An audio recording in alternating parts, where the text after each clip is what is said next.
días. Yo quisiera iniciar un poco con el proyecto y plantear cuáles fueron los dos retos más importantes para su elaboración.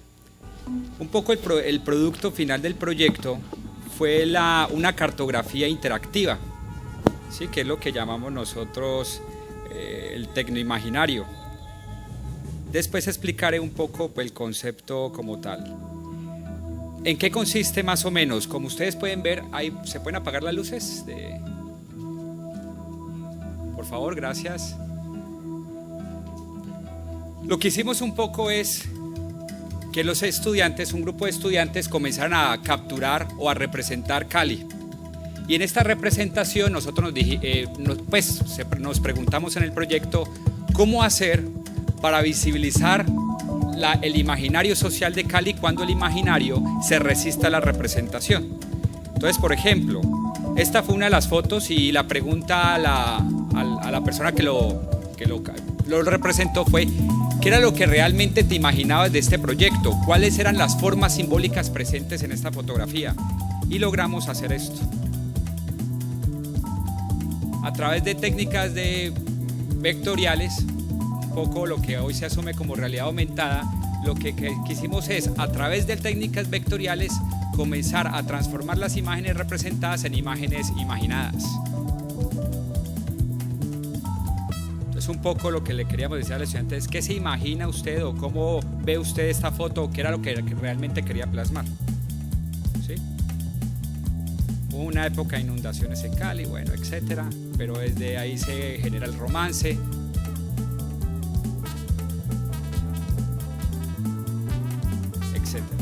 Bueno, yo igual dejaría, hay obviamente una metodología en la cual hay sitios comunes, todos los imaginarios sociales de todos los estudiantes, que más o menos fueron 300, se concentran en esta zona, que es la zona centro de Cali, etc. Ahora, quisiera hablar un poco de los retos planteados por dicha investigación. ¿Dónde están ya? La primera: cuando pensamos en la producción de imágenes, un poco lo que se le dice al comunicador es: mire, usted tiene que desarrollar procesos de formación en tecnologías. Entonces la pregunta de nosotros es que el uso de la cámara cada vez es más fácil. ¿Qué implica la producción de mapas de bits, por ejemplo? ¿Qué implica la producción de una imagen? A nivel profesional no solamente se limita a simplemente hacerle clic a la cámara, porque para eso cualquiera lo podría hacer y para eso no hay que formarse durante 5 años en una escuela de comunicación social. ¿Cómo comenzar a vislumbrar o comenzar a proyectar la producción de mensajes desde el ámbito profesional? Entonces pensamos, primero, las imágenes tienen que ver con un concepto que se llama producción de mapa de bits. Lo importante en la materialización de un mensaje es precisamente la construcción del mensaje a partir de lenguajes. Entonces, por ejemplo, ¿qué lenguaje se necesita para la producción de una imagen? Entonces comenzamos a indagar. Morfología, semántica y sintaxis visual. ¿Existe un referente bibliográfico que dé cuenta de estos 3 elementos? Sí los hay. Además de eso, nos tocó hacer búsquedas transdisciplinares. Por ejemplo, la física es muy importante en la producción de imágenes. Ustedes ven que a veces a la modelo le hacen así, con una superficie, y finalmente, ¿para qué es eso? Ahí hay un fenómeno físico que debemos comprender los comunicadores para poder producir mensajes a nivel profesional. Entonces tenemos, y además de eso hay procesos también biológicos, cómo trabaja la retina a nivel de percepción visual. El ojo nada más percibe rojo, verde y azul. Cómo se producen estos 3 colores y cómo estos 3 colores que percibe el ser humano pueden producir todas las gamas de colores, y cómo estos colores tienen alguna función o se perciben de alguna forma a través de una combinación específica, física. Y de ahí comenzamos a dimensionar que la producción de color a nivel electrónico tenía otra dimensión conceptual. En pocas palabras, para producir una imagen profesionalmente se necesita conocer el lenguaje, semántica, morfología y sintaxis visual. Se necesita comprender aspectos de la física, como son el espectro visual, que el ser humano nada más percibe las ondas de 400 a 700 nanómetros, y el comportamiento de las ondas lumínicas a través de las superficies. Y tercer nivel de profundidad, que esos colores que percibimos tienen a su vez una representación electrónica. que es lo que hablamos nosotros de producción de color hexadecimal, que es colores para la web. Entonces, por ejemplo, un estudiante debe tener capacidad para comprender que para producir un color con una saturación y un brillo necesita producirlo a nivel de un código hexadecimal. ¡Wow! Es decir, nos dimos cuenta que la producción de un mensaje no solamente se limita al plano expresivo, porque el plano expresivo es una cualidad humana. Todos tenemos derecho a expresarnos libremente. Sin embargo, producir un mensaje visual implica un nivel de conocimiento que es el que abordamos en las escuelas de comunicación social. Y miren, las competencias no son instrumentales. Estamos hablando de producción de mapas de bits con todos los conocimientos implicados. Ahora, la materialización de mapas de bits sí se hace a través de software. Tenemos muchos: Photoshop, PaintShop Pro, Fireworks, y también están los gratuitos. ¿No? Me imagino que ustedes han usado Pixelar, que es un software en nube. Pero lo que hace el software es materializar el mensaje que ha sido producido profesionalmente a través del manejo de lenguajes. Por eso un poco la discusión era que lo importante no es tanto el software, sino el manejo del lenguaje. Es como un artista. El artista no es artista porque maneja bien un pincel, sino porque tiene un conocimiento que materializa a través de un pincel. O sea, el software en este caso es la materialización de los mensajes. Por un lado, entonces, comenzamos a caracterizar cuáles son entonces esas competencias: mapas de bits, producción de imágenes vectoriales, edición de audio, producción de video, producción hipermedial, producción multimedial, animación y modelación tridimensional. Todos esos elementos tienen a su vez elementos conceptuales que toca comprender para producir profesionalmente en ámbitos electrónicos. Por eso, un poco la apuesta de nosotros es que una cosa es la libre expresión y otra cosa es la producción periodística profesional, que implica manejo de lenguajes a nivel profesional, y el otro aspecto que es el que voy a mencionar a continuación, que tiene que ver con los procesos de interacción y significación social. El primero tenía que ver con la producción de mensajes y el segundo tiene que ver con un elemento fundamental de la comunicación, que son los procesos de interacción y significación social. Diferente a la información, porque la información se concibe como la divulgación, la expresión que hacemos todos como seres humanos, pero la información no necesariamente tiene como propósito la construcción social de sentido o la emisión de un mensaje con sentido, que eso sí es propio de la comunicación social. Miren, cuando vemos la comunicación, vemos procesos de interacción y significación social. La significación social, por eso las posturas funcionalistas, que son lineales, emisor-receptor, no funcionan en un modelo constructivista, que son más acordes con las reflexiones contemporáneas de la comunicación. La significación social implica llevar todo conocimiento a la práctica.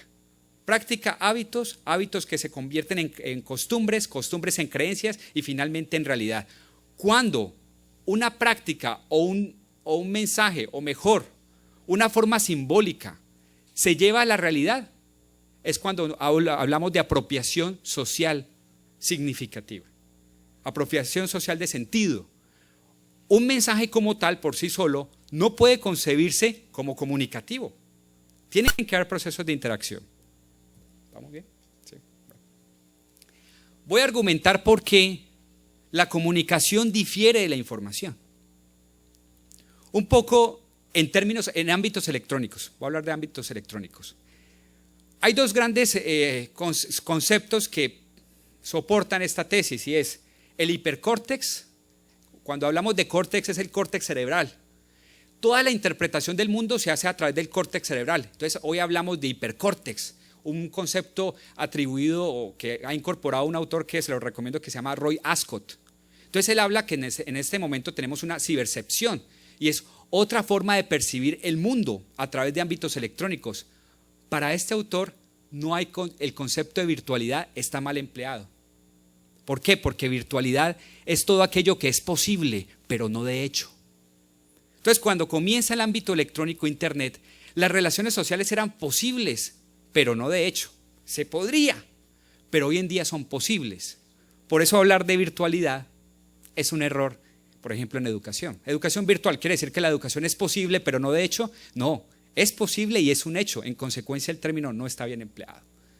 El otro concepto que también está mal empleado es el concepto de análogo.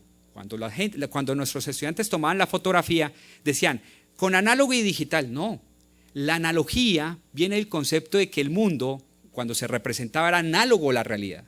Y la fotografía digital también hace una analogía. Entonces, es tan análoga la cámara digital como la cámara análoga. La diferencia está en que la cámara digital es de base electrónica y la otra cámara es de base química. Y esa es la diferencia fundamental. Ahora, cibercepción.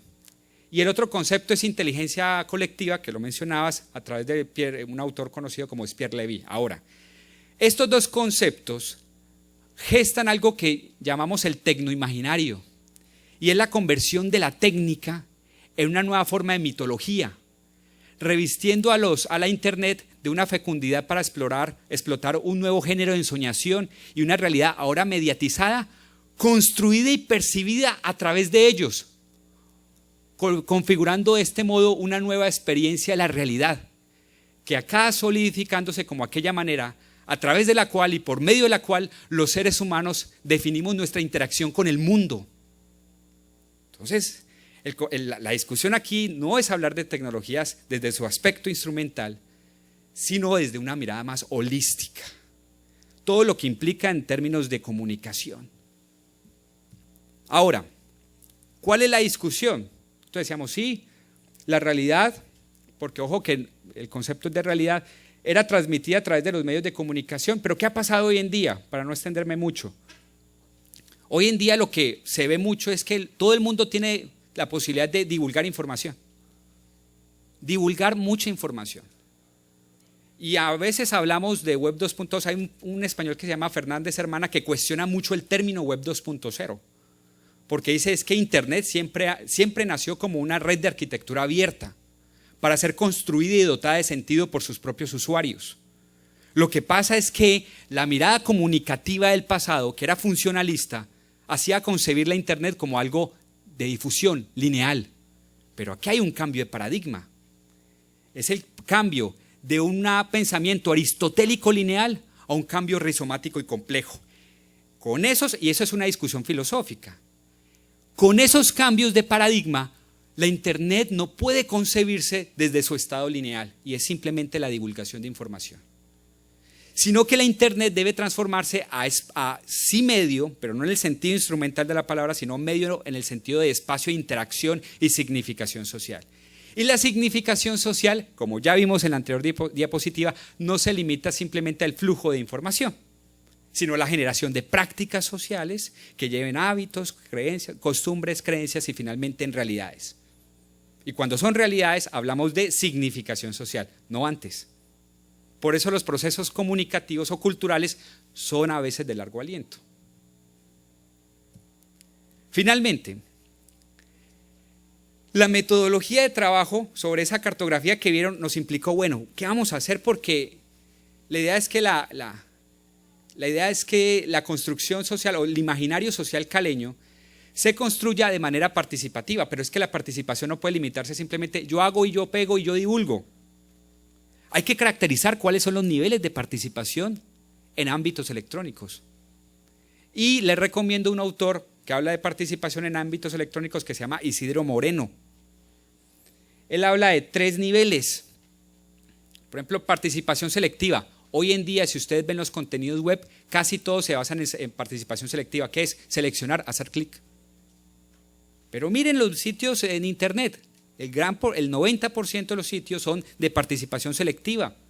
Y ahí hablamos un poco de Internet 2.0. Yo digo, no, sigue siendo difusionista, selectiva. Nosotros en el mundo físico también hacemos selecciones todo el tiempo.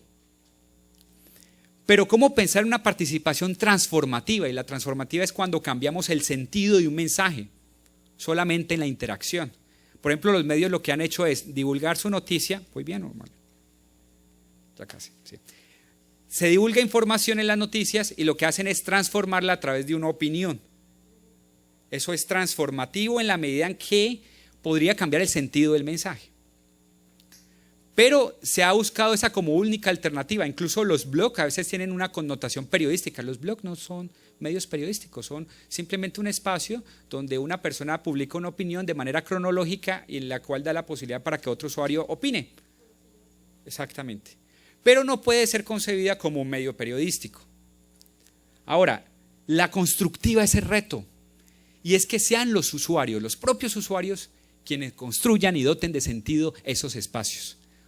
Se hace referencia a Facebook, Twitter, pero miren, hay infinidad de redes sociales en Internet que persiguen necesidades comunes.